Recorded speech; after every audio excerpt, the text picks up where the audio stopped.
What's good, everybody? It's Jay Myrax.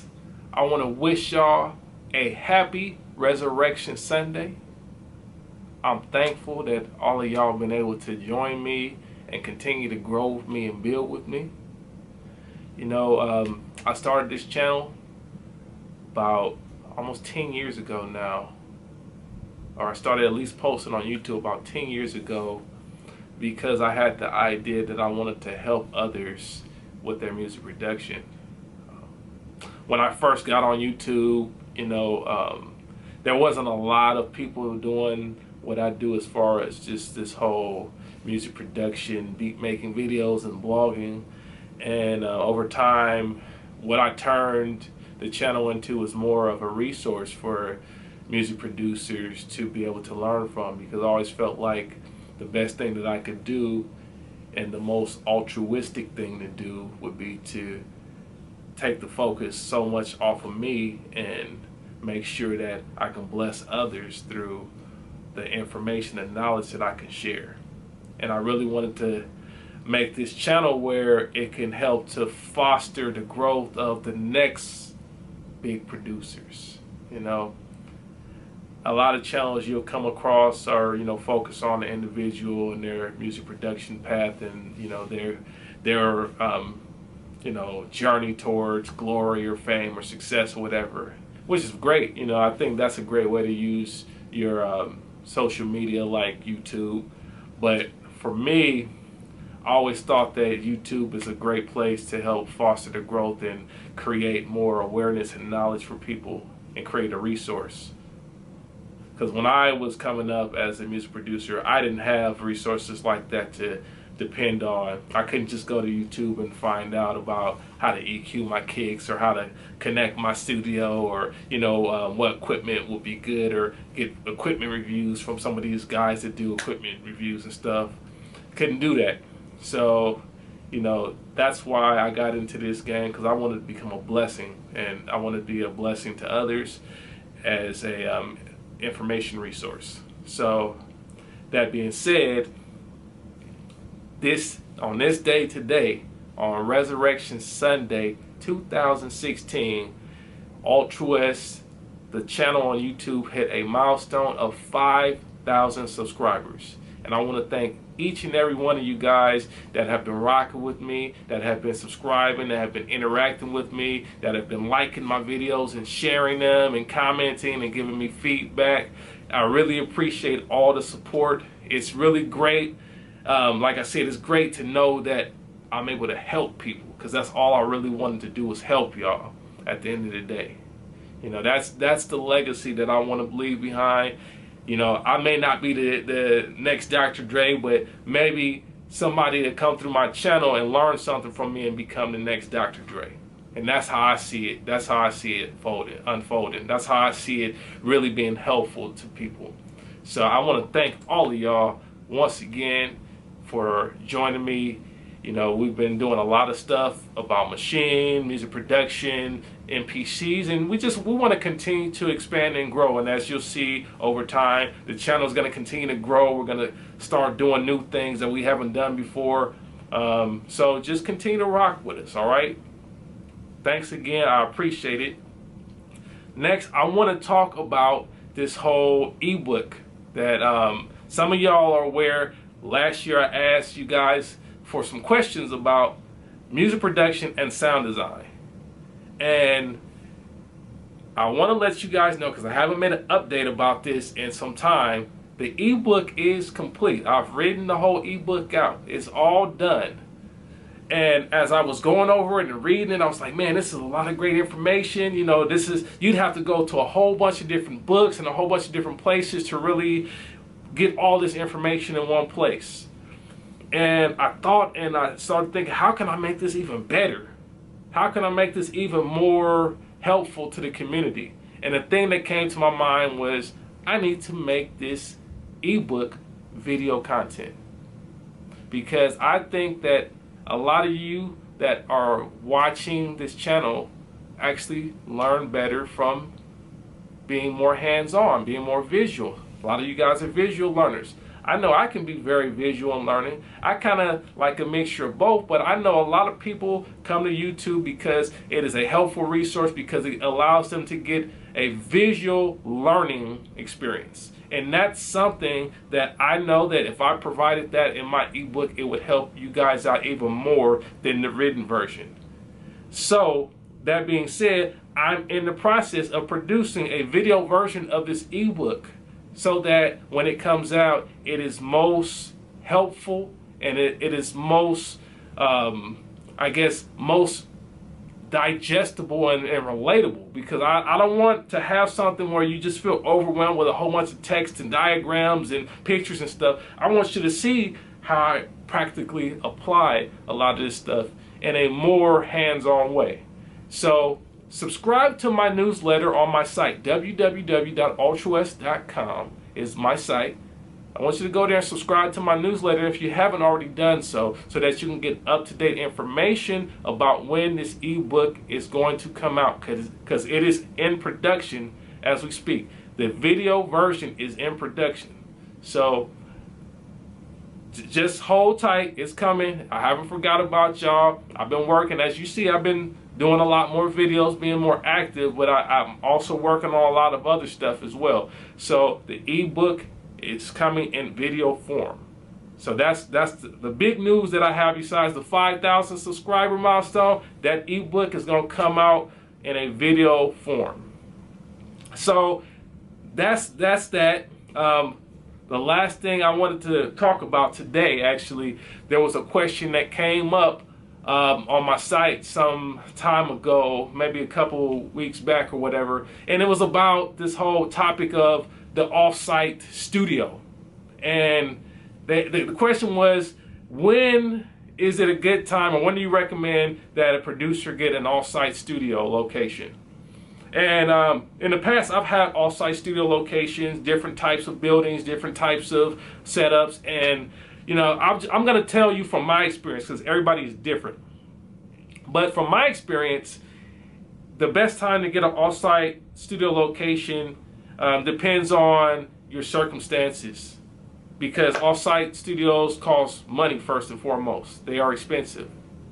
You know, I live in LA, right? So in LA, the studio is it's a commodity. It's a thing that's in high demand. A studio location will cost a lot of money in a bigger metropolitan area or a bigger media area like Los Angeles or New York, or you know some of these places where a lot of studios are present, a lot of people are coming to record. It's going to cost money. So for me, just for some point of reference, it cost me about $600 per month for a studio location in a lockout facility, in a rehearsal lockout facility. And what that means is that it's not really a studio. It's not a studio meant for recording or mixing. That is a studio that is intended for bands and artists to practice. It is a practice facility. So that means that I have to invest more money into treating the building so that the building is sufficiently quiet enough for me to mix, record, or do any other type of more intensive audio. So that's one consideration. I personally don't recommend that any producer or any type of musician that's really interested in recording rent a rehearsal facility. That's a bad place to go. There's other types of facilities where it's more structured and a kind of a co-op style, where there's a lot of different buildings or a lot of different sub-studios that are in one facility, where you might get like a 200 square foot space that has already a booth built into it for vocals, maybe something small enough for vocals, or large enough for vocals, depending on your perspective. But it's not something too grand where you can record a whole band or anything like that. And a lot of those places out here will even cost you upwards of $1,000 for a reasonably large space that you can put your equipment in and also be able to record somebody, at least one vocalist. And for me, that's one of the deciding factors for when you should get an offsite studio location. When you get to the point when you're recording more than just yourself or more than just your close recording partners or whatever, when you start getting into a business of recording a lot of people, and you have people that have entourages and things of that nature, you don't always want to bring them into your house. It's better to have them go to an offsite location, because if you have an offsite location that is adequately sized, then you can accommodate a lot of people. And I'm not saying you need to bring like 20 people in your studio. You don't want to do that, actually. I don't recommend that at all. Make sure that when people are coming in, like what did Jay Dilla say? He said, don't bring a whole bunch of extra, don't bring a whole bunch of extra folks in the studio. That's the real talk, because you don't know everybody, and not everybody's got your best interest in mind as far as your studio stuff goes. So, but when you start bringing more people in, you don't want to always bring them to the house. So you want to have an off-site location that's large enough. So you got to have the funds, the resources available for you to be able to afford a spot that's going to accommodate the amount of people that you're going to record. If you find that your home studio is not adequate for the amount of traffic that you have coming in, or it's not adequate for the noise level that you have to have or maintain as you're recording. Because a lot of times, if we're recording acoustic stuff, there's some times where you can't really control the volume of acoustic stuff. I mean, if you want to record it the right way, you got to let it ring out. You got to let it do what it needs to do. And a lot of times, if you're in an apartment or if you're in a house with a family, you can't really do all this banging loud, drums and, horns and all that stuff. So that might be a situation where, in order to be the most effective, you have to record at an off-site location. But even with that stuff, it's always a possibility to rent out a facility for like a lockout for a day or for a week or whatever it takes for you to complete a project. So that may not necessarily mean that you need to get an off-site location. A lot of times I think that the best time to get an off-site location is when you know that you're going to have a consistent amount of people coming in and out the studio, and that they're going to be paid. They're going to be paid people that are coming in, renting your studio out for sessions, for mixing, recording, mastering, or whatever else you're doing. Because at the end of the day, I feel like if you're not making money off of this, then you have to be very cautious about getting an off-site location, because it can get very expensive very quickly. I recommend that you make sure that if you're working on a project and you know that you need to work on a project consistently and you need to have a certain amount of time in the studio over, say, the course of a year, then it might be a good point for you to say, I'm going to invest in a rehearsal, or not a rehearsal, but a studio that's off-site that I can actually go into and call my own and record at any time I want to. Otherwise, being at home can save you a lot of money if you have a good situation where you can record and you don't mind using headphones when it's time to use headphones, or you don't mind lowering the volume down when it's like a little bit later. If you can deal with that and it's not going to affect your productivity, then I would say by all means try to stay at home, because for the most part there's nothing more convenient than being able to roll up out of bed Saturday morning or after work, come home and just be able to just roll into the studio and just bang out. Because I know a lot of people that are subscribing to my channel, we have day jobs. Let's be honest. A lot of us that don't do music full time, we have a day job, and that's what you would be using. You'd be using money from your day job to support your ambitions at night. So I would say if you can avoid spending a lot of money on a off-site studio, do that. Because the convenience factor alone you won't be able to beat. With an off-site location, although you can accommodate more people, at the same time, it's harder for you to get there because, it's distance. Sometimes if you have a large distance, maybe you have 30 minutes to get there, 30 minutes to get back, it could be inconvenience. Because you have to pack a lot of stuff, you have to take stuff with you. You may have to prepare to go to that space instead of being able to have the convenience to stay as long as you want until you get tired where you can't even, keep your eyes open. And then I could just, for me, I'm at home, so I could just go right into the other room across the hall and go to bed. But, when you have an off-site, you get tired, then you gotta take that trip home. And hopefully it's not too far, and hopefully you're not too tired where you're nodding off on the road, because that's dangerous. You know what I mean? So consider that there's a convenience factor that you lose if you get an off-site location. I prefer personally to be at home most of the time, because I'm just recording myself a lot of the time, or I might be recording one other person that I trust and I'm cool with bringing into my space. But I know for certain larger projects it's time to go off-site. But I personally would just go ahead and rent a facility for a short period of time in that situation, because that's a better overall deal. I have less liability. I don't have to get insurance for the offsite location. It's already fully furnished. I don't have to worry about treating the room, or if I get a space that's more unfinished or something that's not meant for music production, then there's a whole build out process that you have to go through to really make it become the place that you want it to be. And you can end up losing money if you don't stay long enough, because you don't stay long enough, then a lot of the improvements that you made, you don't get to keep. You don't get to take those with you, because they're not your property at the end of the day. Once you put those walls up in this new facility, it is what it is. The next person, when you move out, either they're going to keep that stuff there, if they're going to use it for the same purpose you used it, or they're going to get rid of that stuff. Either way, you're out of that stuff. You're out of those improvements. So, on the flip side, say if you did those improvements at your home studio, then you would be able to benefit from those particular improvements more long term. That's, if you own the property that you're improving. If you don't own the property that you live in, like a apartment or something like that, I don't recommend you doing too many improvements. I recommend you just renting a studio. So anyhow, that's my thoughts about the off-site location. I think off-site locations can be very productive. I've had very productive periods of time where I had an off-site location, got a lot of music recorded, got a lot of stuff done. I was able to bring the people in that I needed to without disturbing my family, and it was great.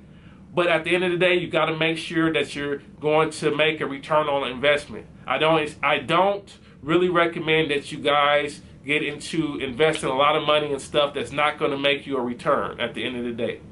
And I don't want to make music about making money only, but we have to be realistic about spending money as well. If you don't make a return on investment, it is going to be a bad investment for you. Okay? So just to keep those things in mind. Anyhow, I can go on about this. If you have any questions, feel free to drop me a line in the comment section below. Otherwise, you can also hit me directly on my site, www.ultrawest.com, and you can drop me a line there. If you want some one-on-one consultation, we do consultations.